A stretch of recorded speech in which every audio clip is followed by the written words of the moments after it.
Dear friends in Turkey, young and old, those of us who have been watching your struggle from outside Turkey, and in my case for a few days in Ankara, want you to know that once again you have ignited hope in the whole European continent.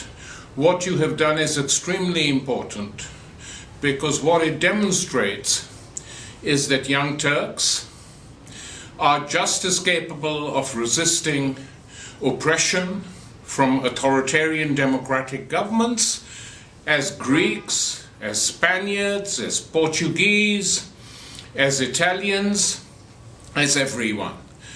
This courage that you have shown has also transformed Turkish politics. We might not notice the changes for some years to come, but what your generation has done by coming out onto the streets and showing that you are not prepared to tolerate the policies of authoritarian governments is of importance for everyone. Don't give up.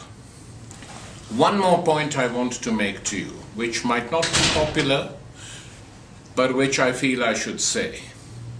That it is sometimes in the euphoria of a mass movement difficult to understand when it is time to call a temporary halt. I use the word temporary, to prevent the enemy from defeating you.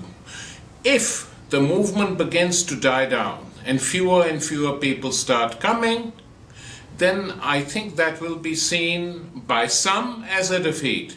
But if you take the initiative and decide that for whatever reason the time has come to tone down the occupation, but to carry on meeting regularly once a month or twice a month all over the country to show that you are still there and to establish solidarity with each other, as was established after the events in Gezi Square. That's also an extremely important lesson to learn from past struggles. Our enemies try and divide us, break us. They send in agents provocateurs to disturb us, and the aim is to break our unity. The decision, therefore, what to do must remain with all of you. And if the more people that agree with it, the better. But these are difficult things to do, but they might have to be done, so you should be aware of that.